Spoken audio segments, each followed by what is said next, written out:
Okay, fine, I'll do this one. You guys know I already covered his redeco with Gen Select's Rotorstorm, right? There are so many figures that I haven't talked about at all yet from Siege, but when I asked you guys, it wasn't even close. You all wanted to hear about Spinister. For the people who responded, the next highest figure that got votes at all had like 3, but everyone else wanted to hear about Spinister. I feel like over the course of my channel, I've said my piece about this mold, but it's what you all wanted. Doing this will allow me to update some things I did in my Rotorstorm video at least. Oh, and to the person who asked me if they should pick this figure up for 80 bucks, I can say with confidence right now, no, do not pay that price for this. It may or may not be good, but it is not Commander class good. What do I even have more to say about this sculpt? I've told you all about it before. General sculpt good, bell bottoms bad. Like, I find it hard to convey just how much I don't like the look of those particular pants parts, and I would have gladly taken shin hollowness to just have the cockpit split in half rather than curse a figure with the worst fashion mistake of the 70s. And the colors on this guy are gaudy, but like, not gaudy enough to be hideous in a fun way. Honestly, somehow it ends up a little boring. Like the pink doesn't differentiate itself enough from the purple arms, and then he's got the denim blue pants. That coupled with the battle damage makes him look like he's wearing some shitty pre-worn acid-washed jeans like some mid-2000s douche. So that paired with the pastels from the 80s, and he's just rocking all the worst fashion statements from the last 50 years. Fortunately, that's where the problems with this guy kind of end. He's got boring colors and ugly pants. The rest of the sculpt we got going is pretty cool. Well, save for the skinny thighs and massive crotch gap.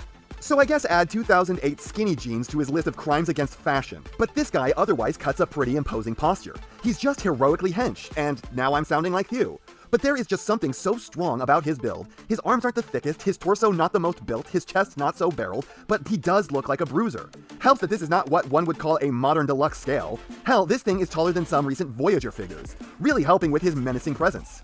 Something I find really noteworthy is that despite using the same hips and leg structure as the Earthrise Optimus, this does not give off the impression that he's all leg like that Prime does. Given that absolutely nothing about the design of this guy screams that he's the dumbest man to ever live, what I think they were aiming for with this sculpt, which to be clear is a strong one, is the Marvel UK comic depiction of him. Which, you know me, I'm not a fan of. I would have been way happier with an IDW-inspired take, but I can't say that my personal preference version of him is the objectively better one.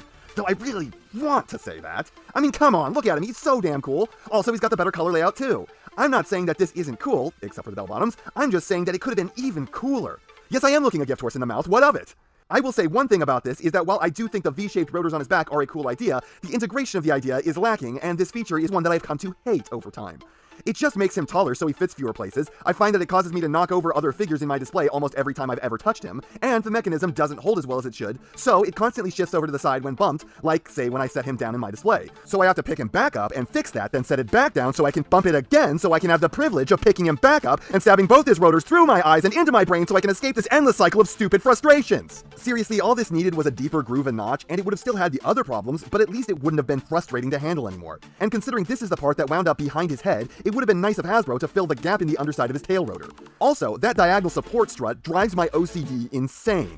And I know I've been complaining about a lot of stupid shit that no one cares about but me, but I've already talked about this mold a while back, so I need to say something you haven't heard from me before. And this is what happens when I start saying half the stuff I think about, because I obsess about pointless stuff like struts not being symmetrical. I hope you're all happy.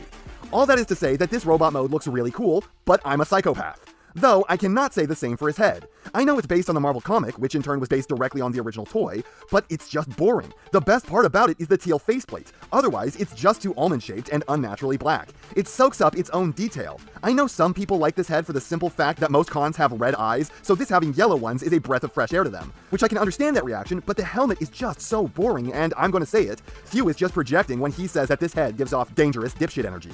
This is 100% just the Marvel UK head, which I read most of like a year ago to get a good picture of Spinister I used in one of my videos. 1. I don't get the hype. It's just an average Bronze Age comic. And 2. I don't remember one thing Spinister said in it because he was just so boring. So when I look at this head, I don't see a hilarious idiot or a cool warrior, I just see a guy I was frustrated reading about because I was bored to tears. It's not a bad head sculpt. It's not poorly handled. This is entirely my own personal biases here that keep me from enjoying it because it's otherwise fine.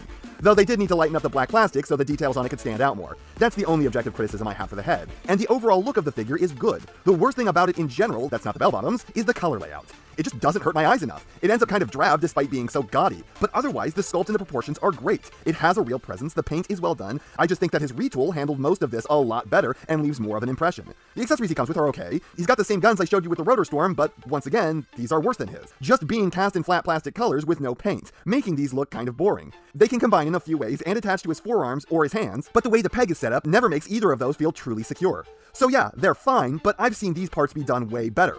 Poseability is the one section I really wanted to update for this video, since the first time I did this, I was still trying to not have any real posing section in my videos, since I thought that they would bore people and I didn't want to do anything that was boring, so I basically just said it was good without letting you really know just what you could do with this. So, to clear it up, this is fantastic, definitely up there for the Siege, but once again, probably done better on the Rotorstorm. Head has so little up or down it basically only swivels, shoulders pull way more than a 90, maximum elbows, wrists swiv, completely unimpeded legs, knees bend a bit more than a 90, but you can cheat them pretty hard for more, and then he's got crazy feet with a tiny amount up, tons down, and 2 rockers that you can use to fight each other so you can do unholy things with his ankles. So yeah, Poseability is absolutely great. The Rotorstorm has a little more up and down on the head, but otherwise this isn't being seriously outclassed this time, and compared with most other figures, it is doing the outclassing.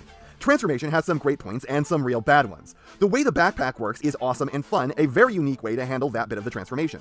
But then the arms just kind of fold up alongside his alt mode, though it's not as apparent that that's what's happening as with the Earthrise Alicon. And the way the leg has to swivel at both the hip and the thigh always throws me, and I usually find myself having to do it twice because the first time I do it the wrong direction. I've gotten the hang of much more complex conversions, I don't know why this one always gives me trouble.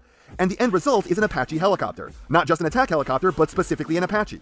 Normally, you can't say that about most Siege stuff. Like Optimus is a truck, Prowl is a car, Ironhide is a van, you can't normally pick out the specific model of vehicle with Siege. But yeah, this is not a space helicopter, but an Apache run through a cyber filter. Yet another reason it would have been cool to get the IDW Spinister because his alt mode is very different.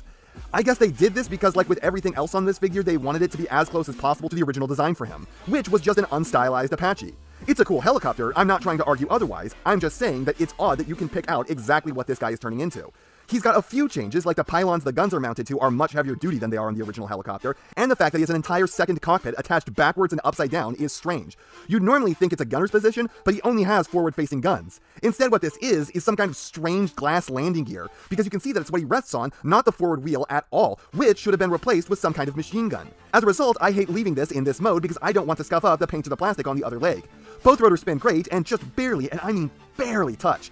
It's not even fair to say they kiss, they don't really inhibit each other at all. It's a great alt mode despite being a little odd in the scheme of this line. Tons of fun to whoosh around the room with the propeller going. And this is a great figure, and a fantastic addition to Siege, but I can't escape the fact that I've seen this figure done better for the same price.